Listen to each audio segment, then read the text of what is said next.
Heading देखा जाए soil. इस चैप्टर का अंतिम होता है, छोटा सा टॉपिक इसको खत्म कर लेते हैं। देखो सॉइल पॉल्यूशन कि एनी ऑफ द सब्सटेंस, मतलब कोई भी सब्सटेंस जो कि मिट्टी में जाकर मिट्टी के क्वालिटी को खराब करे, सही है, तो सिंपली सॉइल पॉल्यूशन बोले, है कि नहीं। एनी ऑफ द फैक्टर, देखो any of the factor deteriorate the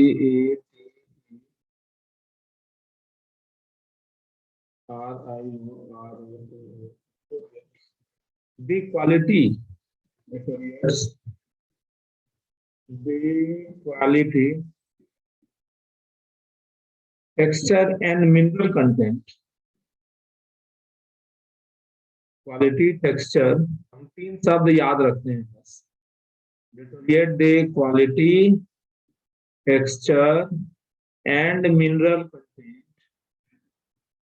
quality, texture and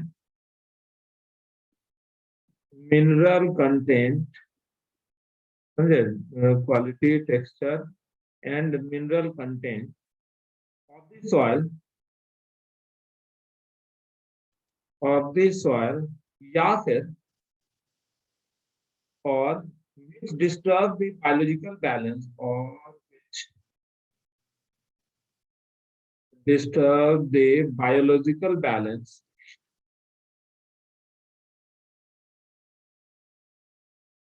disturb the biological balance of the organism,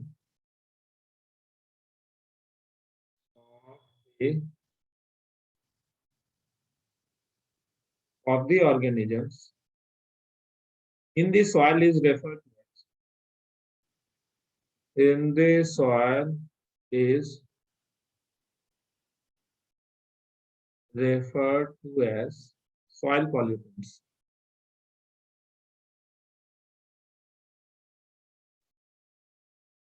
उसी को हम लोग क्या नाम देते हैं बताओ, सॉइल पॉल्यूटेंट्स। क्लियर है।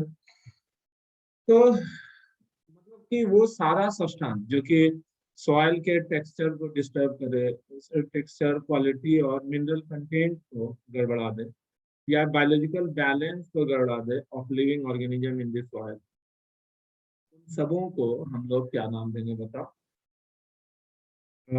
Soil pollution.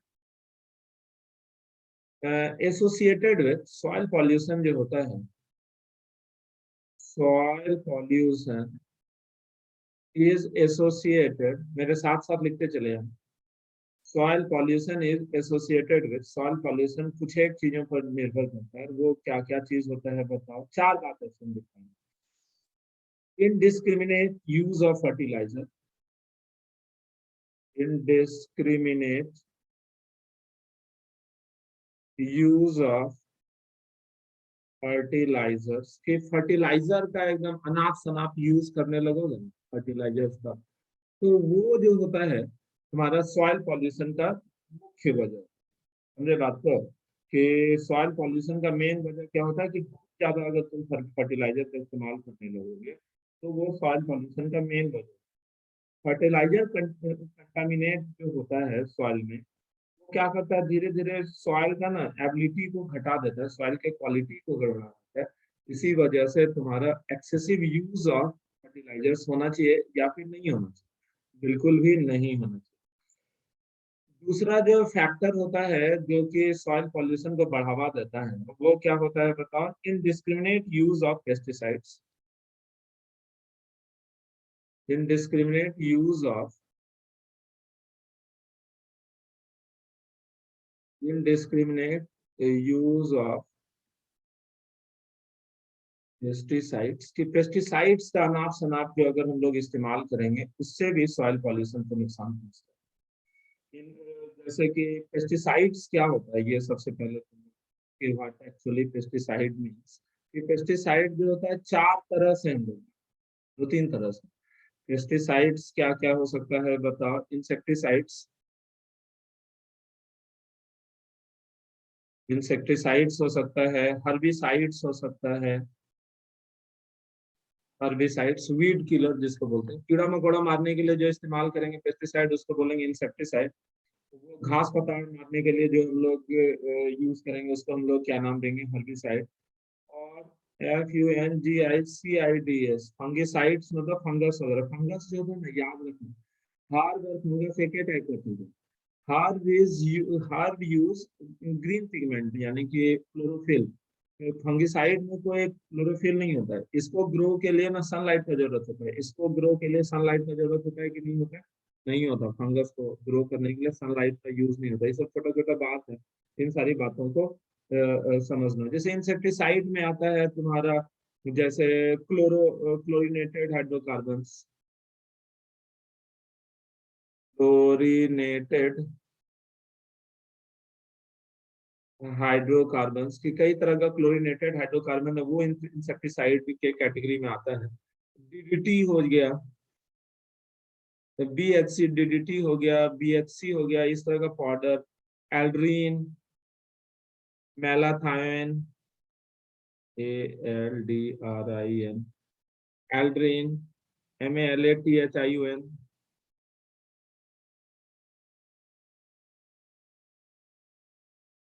MALATHION et cetera. ऐसा बहुत तरह का इंसेक्टिसाइड हम लोग यूज करते हैं। और वो क्या होता है ना, ये सारा जो इंसेक्टिसाइड होता है ये हाईली स्टेबल होता है, इस बात को याद रखना। जैसे कि हम लोग डीडीटी की बात करें, अगर हम लोग वीडिसाइड को ही हर्बिसाइड बोल देते, तो अगर हम लोग डीडीटी की बात करें, जैसे हम लोग डीडीटी की बात कर रहे हैं, ओके, तो डीडीटी जो होता है ये सिर्फ कीड़ा मकोड़ा के लिए जहरीला होता है, हमारे लिए जहरीला नहीं है। This is highly stable. तो क्या होता है, घास वास में तुम लोग छोड़े तो घासे में रह गया और आजीवन रह जाता है, मतलब बरसों बरसों तक रह जाता है, घास पतार में ये रह गया। अब क्या किया तुम, इस गाय बकरी जो है, बकरी इसको खा गया, ये बकरी है, ये बकरी जो है ये घास खाया, घास खाया तो ये डीडीटी इसके पेट में चला गया।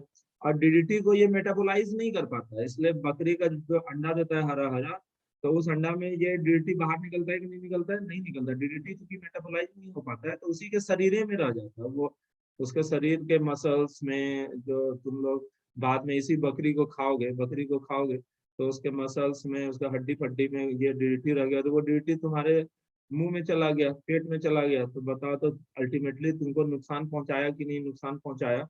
तो इस तरह से तुम्हारा ये सारा इंसेक्टिसाइड जो होता है बहुत ज्यादा फायदेमंद चीज है या बहुत ज्यादा नुकसानदेह? बहुत ज्यादा नुकसानदेह। ये हाईली स्टेबल है। हर्बिसाइड मतलब जो वीड किलर्स जिसको बोलते हैं हम लोग, हर्बिसाइड करने का मतलब क्या, वीड किलर्स, ये भी पानी उनी में रह जाता है तो मिट्टी को बहुत नुकसान पहुंचाता है। जैसे हम लोग सामान्य तौर पर KClO3, NaClO3, इन सबों को वीड किलर्स के रूप में हम लोग इस्तेमाल करते हैं। NaSO3 एटसेट्रा, ऐसा बहुत सारा वीड किलर हम लोग यूज करते हैं। तो ये हर्बिसाइड्स जो होता है ये सब तुम्हारा बहुत ज्यादा नुकसानदेह हो। फंगिसाइड तो एक से एक खतरनाक खतरनाक फंगिसाइड जो होता है वो यूज करते हैं। फंगस तो हम बताएं ही कि फंगस में क्या होता है, क्लोरोफिल होता है कि नहीं रहता। ये नॉट कंसिस्ट क्लोरोफिल, ये बात याद रखना। Not require sunlight for, not require sunlight for growth.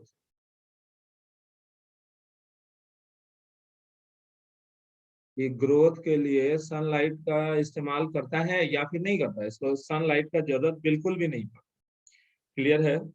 तो ये पेस्टिस, ये जो होता है समान रूप से क्या चीज हम लोग इस्तेमाल करते हैं फंगिसाइड के रूप में, तो सॉरी, फंगस के ग्रोथ को या तो रोकते हैं या तो हम लोग क्या नाम करते हैं बताओ, उसको किले कर देते हैं। समान रूप से हम लोग जो होता है mercury compound of organic matter,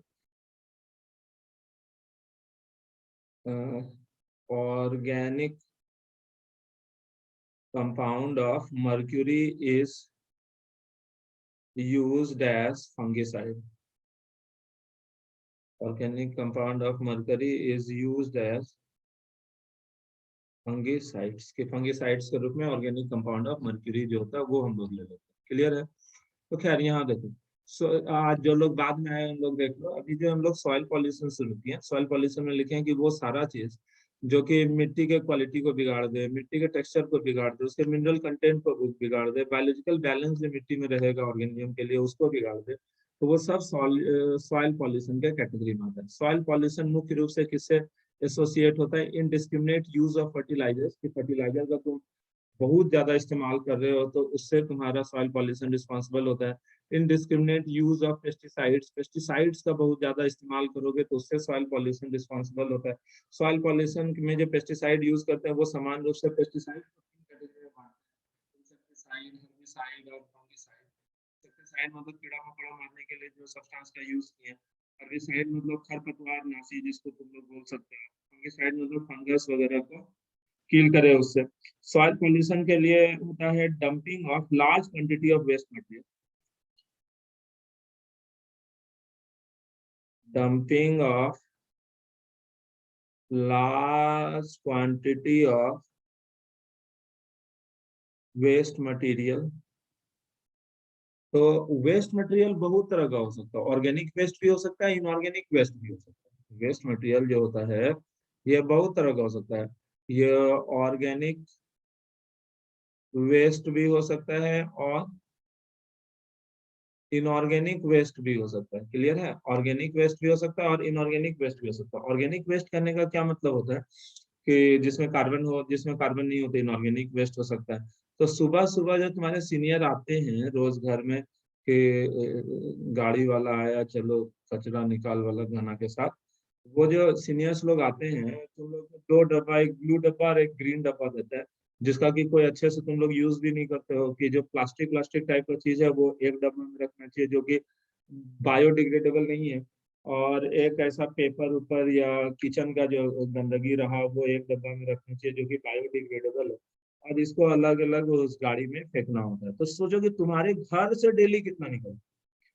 और एक 150 करोड़ जनता है पूरे इंडिया में, इसके घर से कितना निकलता होगा? तुम्हें घर से डेली एक बाल्टी कचरा निकल रहा है मिनिमम, क्योंकि दिवाली वाली को अगर ले लोगे तब तो सोचो कि ढेरे आ गए। तो उतना कचरा एक दिन में निकल रहा है, 150 करोड़ जनता में कितना निकल रहा होगा कचरा, और वो सब सॉलिड वेस्ट है। और वो सब सॉलिड वेस्ट जो होता है, क्योंकि लिक्विड वेस्ट तो नाली के थ्रू बाहर निकल जाता है, तुम्हारे घर में जो नाला है उसके थ्रू लिक्विड वेस्ट निकल जा रहा है। और सेप्टिक टैंक में जो टॉयलेट वाला है वो तो बाप रे बाप, तुम सोच भी नहीं सकते। फेल्योर्स को पढ़ाते हैं, फेल्योर्स मतलब इफेक्ट ऑफ वेस्ट पॉल्यूशन, नहीं हुआ डिसाइड, खैर जो भी है, क्या क्या बोल रहे। तो देखो वो सब जितना कचरा है वो सब वही डंप होता है कहीं ना कहीं, देखे होगे वो नगर निगम का गाड़ी जाके वो सॉलिड वेस्ट को कहीं डंप कर देता है, तो वो धीरे धीरे धीरे जमा होते जाएगा बताओ, तो वो सॉइल पॉल्यूशन के लिए वो तो मेजर रिस्पॉन्सिबिलिटी रखता है सॉइल पॉल्यूशन के लिए, है कि नहीं? इसी तरह से जिसमें प्लास्टिक प्लास्टिक तो बायोडिग्रेडेबल होता ही नहीं। उसके बाद सबसे खतरनाक होता है डिफॉरेस्टेशन। डिफॉरेस्टेशन भी एक खतरनाक वजह है सॉइल पॉल्यूशन का। होता क्या है कि पेड़ वेड़ जो हम लोग काटते जा रहे हैं, पेड़ कट रहा है, पेड़ जो है कट रहा है। हमको भी मेरे सर जब पढ़ाते थे ना तो हम भी जोशी आया था, तो जब हम बड़े होंगे ना तो रोजे जिस रोड से पास होंगे हर रोड के किनारे किनारे हम पेड़ लगा रहे हैं। बाद में ना तनाव इतना आ जाता है, इतना काम बढ़ जाता है कि सोचते हैं अच्छे चलो इस जिंदगी में अगले जिंदगी में पक्का लगाएं। तुम लोग को भी वो फील होता है कि हम भी बड़े होंगे, अच्छे से पेड़ पौधा लगाएंगे वगैरह वगैरह ये करेंगे, जबकि लगाता हुआ तो कोई नहीं, सब ऐसे सोचते रहे। तो पेड़ लगाओ, जिंदगी बचाओ। होता क्या है कि ये ग्रास जो होता है ना, तो मिट्टी को बांधने, ग्रास का जो रूट होता है, ग्रास का जो रूट होता है, ग्रास का रूट जो होता है, घास का जो जड़ होता है, वो इतना खतरनाक मिट्टी को पकड़ के रखता है, उतना तो कोई भी चीज दुनिया में नहीं पकड़ेगा। तो ओवर ग्रेजिंग, डिफॉरेस्टेशन में ये VERGRAZING, जैसे तुम लोग को आज हॉस्टल में खाना नहीं मिला तो हॉस्टल वाला बच्चा को देखना, वो लोग ना चल जाता है रोडे पर, घास चरना शुरू कर देता है, तो घास ज्यादा चर जाएगा, तो बता तो घास सब खत्म हो गया कि नहीं हो गया? तो ये सब चीज जो होता है, डिफोरेस्टेशन भी मिट्टी को बर्बाद करने में भयानक रोल अदा करता है। फ्लड नहीं देखते हो कि फ्लड लड हो गया, सॉइल का इरोजन जो होने लगता है, ओवर क्रॉपिंग, OVRCROPPING, मतलब जहाँ जरूरत नहीं है वहां पर भी तुम पेड़ पौधा लगाने लगे। होता क्या, देखो नदी उदी में, ये नदी बह रहा है तो गर्मी के दिनों में नदी का पानी का लेवल जैसे डाउन आता है ना, तो नदी के बीच बीच में कुछ टापू टापू बन जाते हैं। जैसे गंगा में तुम देखोगे बहुत सारा बीच बीच में टापू, दियारा क्षेत्र उसको बोला जाता है यहाँ बिहार में, दियारा क्षेत्र उसको बोलते हैं। तो उस दियारा क्षेत्र में वो जो नदी का टापू वो है, तो वो बहुत ज्यादा उपजाऊ होता है। तो आदमी जात ऐसा कि जैसे गर्मी का दिन आया ना, वो जैसे टापू छूटा, यानी कि पानी का लेवल नीचे आया, वो टापू पर नाव से जा जाके वहां रोक देता है पौधा उधा। पौधा यानी कि ये क्रॉप, क्रॉप मतलब क्या होता है, फसल। और फसल रोप दिया, जैसे पानी आने के पहले सब फसल काट लेते हैं। तो मतलब खैर ये सब चीजें ठीक है। तो यही था तुम्हारा, क्या चीज बताओ, यही था तुम्हारा। अच्छा घर आ गए, अब घास नहीं खाने लगे। ठीक, मतलब थोड़ी मान ली है कि हॉस्टल में खाते थे घास। तो ये डिफॉरेस्टेशन वगैरह जो होता है, ओवर क्रॉपिंग वगैरह जो है, ये सब का सब जो होता है क्या चीज के लिए रिस्पॉन्सिबल है बताओ। ये सब का सब जो होता है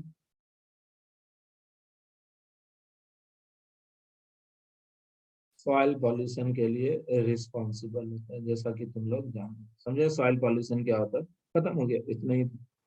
ये सब का सब किस कैटेगरी में आया बताओ, सॉइल पॉल्यूशन। तो ये हो गया चैप्टर का खात्मा। चैप्टर उपटर जो हो गया यहाँ पर हो गया खत्म। कल या परसों से क्वेश्चंस का सेशन शुरू करेंगे, बहुत सारा क्वेश्चन हम लोग। बिल्कुल देखो वाटरमेलन समझ गया, दियारा क्षेत्र में ना धाए से ना वाटरमेलन का पौधा रोप देगा, और वाटरमेलन में क्या फायदा होता है, डूब भी जाएगा। मान लो नदी आ गया, पानी बढ़ गया, तो डूब भी गया तो कोई खास फर्क पड़ता है कि नहीं पड़ता है, नहीं पड़ेगा, कोई खास फर्क नहीं पड़ेगा। क्योंकि वो नीचे डूब जाएगा तो क्या होगा, डुबकी मार मार के वो निकाल लेगा। चलो इसमें तुमसे पूछा जाएगा कंट्रोल ऑफ सॉइल पॉल्यूशन।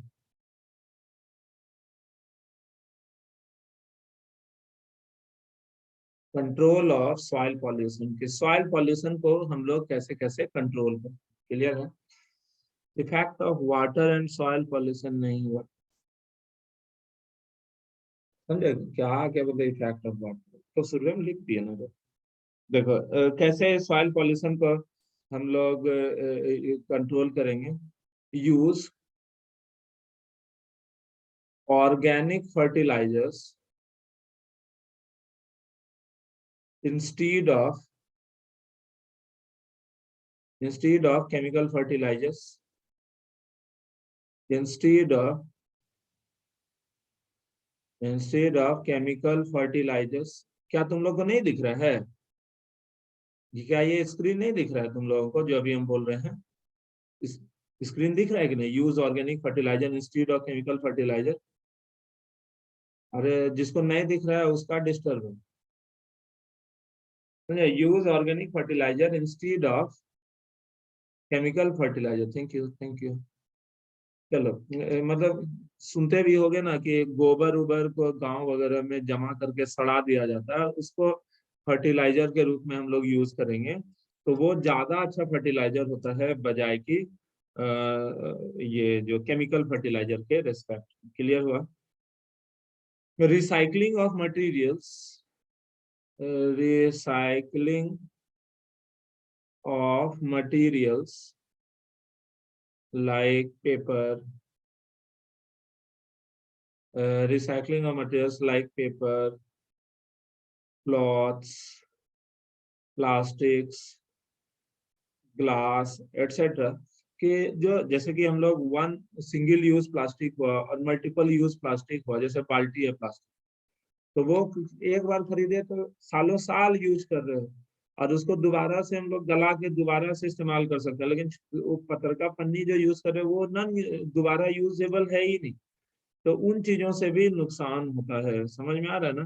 तो जो भी चीज हम लोग यूज करें तो उसको रिसाइकल कर सकें या बार बार यूज करें, तो उससे भी तुम्हारा पॉल्यूशन बढ़ जाता है कि घट जाता है, घट जाता है। Control of land loss, control of land loss, land loss करने का मतलब ना धीरे धीरे जो erosion of, take EROSION, erosion of soil, तुम देखोगे नदी उदी के किनारे ना मिट्टी कटते जाते, मिट्टी कटते जाता है, तो इसलिए क्या है जरूरी उस वहां पर पत्थर उत्थर लगा दिया जाए किनारे में, या सीमेंट का बोरा वोरा लगा के पैकिंग कर दिया जाता है, जिससे कि मिट्टी का कटाव हो कि नहीं हो। और या घास वास तुम लोग लगाओगे बहुत ज्यादा, उससे भी मिट्टी का कटाव रुक जाता है कि नहीं रुक जाता है। तो इन चीजों के लिए हम लोग कर सकते हैं। फॉरेस्टेशन, फॉरेस्टेशन मतलब बहुत ज्यादा तुम अगर जंगल उंगल लगाओगे तो बहुत ज्यादा जंगल लगाने से भी तुम्हारा बचाव हम लोग कर सकते हैं। क्या चीज के लिए? Soil pollution. Proper method should be adopted for the disposal of solid waste, proper method should be adopted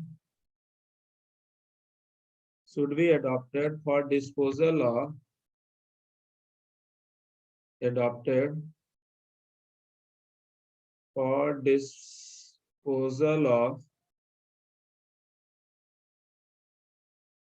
solid waste, कि सॉलिड वेस्ट के डिस्पोजल के लिए प्रॉपर मेथड जो है हम लोग यूज करें। समझ रहे हो? प्रॉपर मेथड अगर तुम सॉलिड वेस्ट के डिस्पोजल के लिए इस्तेमाल करते हो तो वो भी सॉइल पॉल्यूशन को कंट्रोल करने में बहुत ज्यादा फायदेमंद होता है।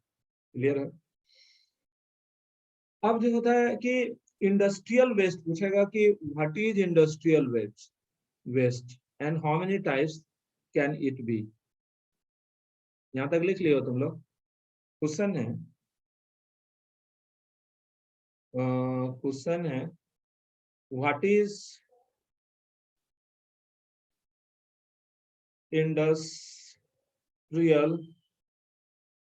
वेस्ट। इंडस्ट्रियल वेस्ट होता क्या है? What is industrial waste and what are their types, what are their types, कि इंडस्ट्रियल वेस्ट होता क्या है और वो कितने तरह से होते हैं। What are industrial waste, what is industrial waste and what are their types.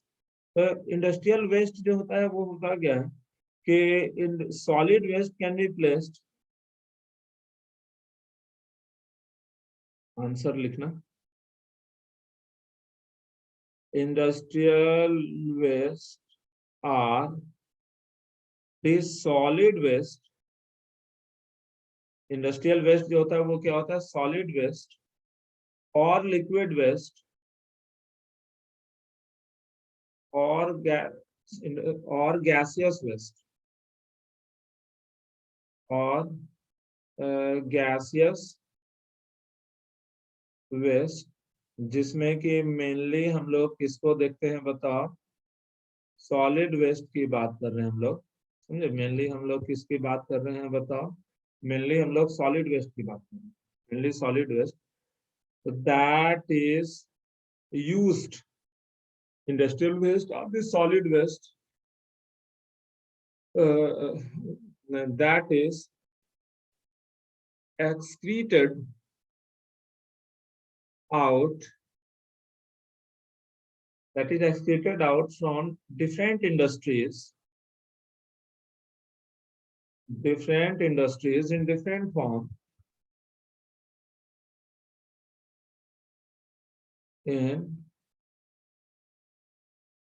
in different form, that is excreted out from different industries in different form to convert, that is excreted out from different industries in different form, different form that may cause, that may cause that may cause any kind of pollution, any kind of pollution is called industrial waste. नहीं, आगे तो लिखी थी, any kind of pollution, जो कि किसी तरह के पॉल्यूशन का वजह हो, उसे ही हम लोग क्या नाम देते हैं बताओ, इंडस्ट्रियल वेस्ट। इसके बाद है रिसाइकल, इंडस्ट्रियल वेस्ट के type of industrial waste, type of industrial waste. Industrial waste का टाइप क्या होता है? तो दो तरह का इंडस्ट्रियल वेस्ट हो सकता है, एक है biodegradable waste. Biodegradable waste करने का मतलब ये होता है कि कि वैसा वेस्ट, बायोडिग्रेडेबल वेस्ट करने का मतलब होता है कैसा वेस्ट, कि such waste that can be degraded by the microorganism, by the enzymes produced by microorganism, by the enzymes produced by microorganisms present in soil। Soil में जो माइक्रो ऑर्गेनिज्म रहता है उसके वजह से, जैसे कि तुम्हारा पेपर, ये सब waste from paper mills, waste from paper mills, textile factories, waste from paper mills, textile factories, food processing units,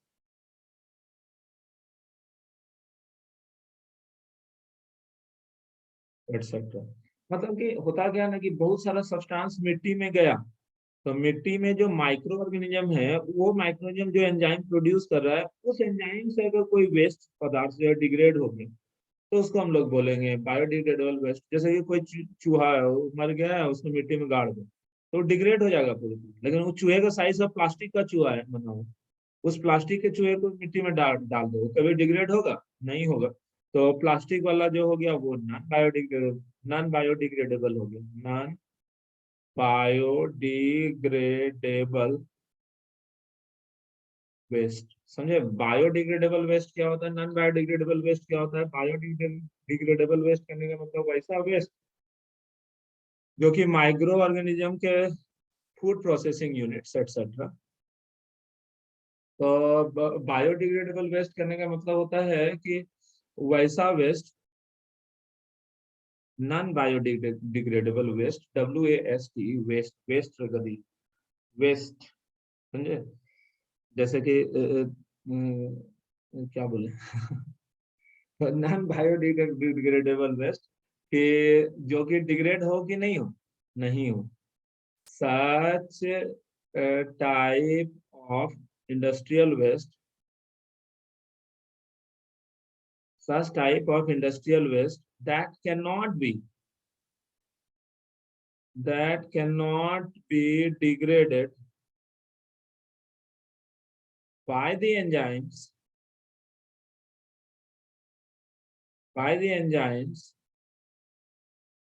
produced by microorganism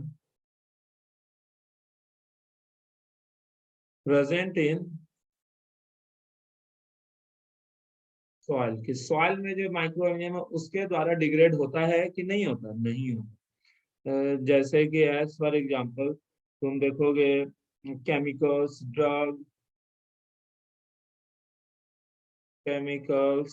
plastics, drug, various polymers, synthetic detergent, synthetic detergent, dyes, DYES, pesticides, rubber goods, etcetera. ऐसा बहुत सारा चीज हो सकता है जो कि तुम्हारा कैसा वेस्ट कहलाता है, बायोडिग्रेडेबल कि नॉन बायोडिग्रेडेबल, नॉन बायोडिग्रेडेबल। तो इन्हीं सबों को हम लोग क्या चीज नाम देते हैं बताओ, नॉन बायोडिग्रेडेबल वेस्ट, और ये सब जो है इंडस्ट्रियल वेस्ट कर रहा है। ठीक है। अब होता है ग्रीन केमिस्ट्री। ये तुम लोग अब लिखोगे ग्रीन केमिस्ट्री पर नोट्स, ठीक है ना। ये नोट्स जो है भाई साहब तुम लोग लिख कर लाना। खत्म हो गया चैप्टर। क्वेश्चन है right notes upon green chemistry. तुम लोग को ग्रीन केमिस्ट्री पर नोट्स लिख कर लाना। ठीक है, इसके बारे में हम थोड़ा थोड़ा बोल देते हैं। तो देखो 1990-92 में इसके बारे में हम लोग देखे, ठीक है ना।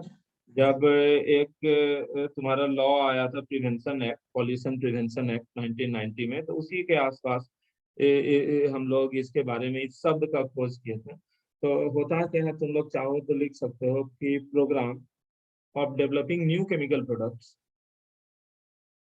Programme of developing new chemical, program of developing new chemical products and chemical processes मेरे साथ साथ लिखते चले जाना, and chemical processes or making improvements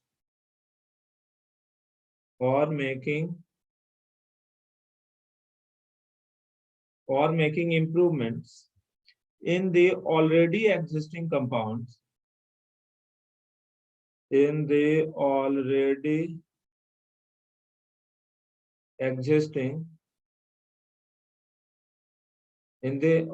existing compounds and processes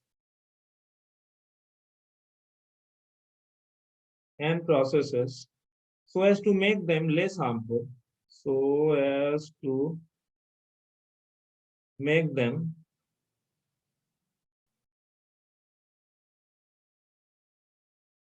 less harmful to human health and environment, to human health and environment।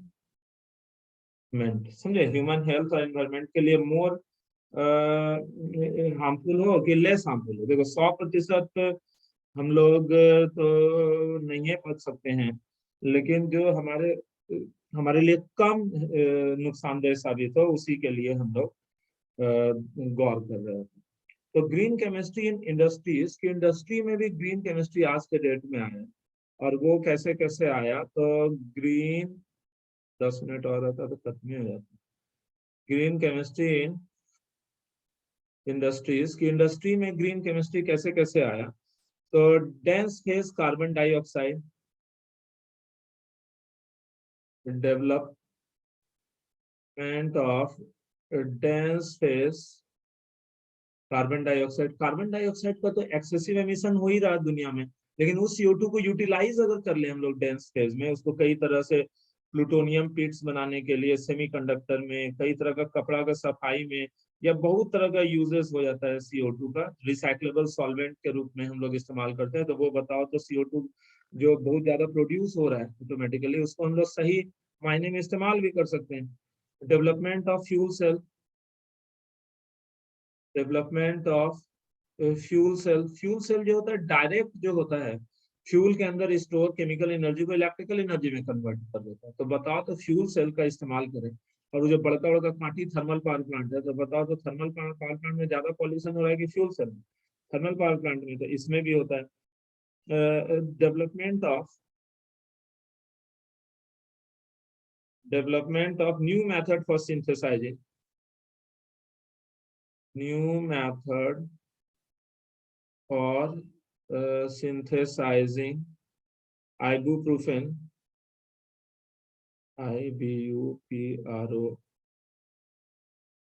ibuprofen, ये सब हो सकता है। कैटालिटिक डिहाइड्रोजनेशन ऑफ डाइइथाइल एलामाइन, बहुत सारा चीजें नहीं हो पाएगा। तुम लोग दोबारा से कनेक्ट करो, जल्दी से आओ, जल्दी से वापस आओ, तो तुरंत से आना, तुरंत से आओ।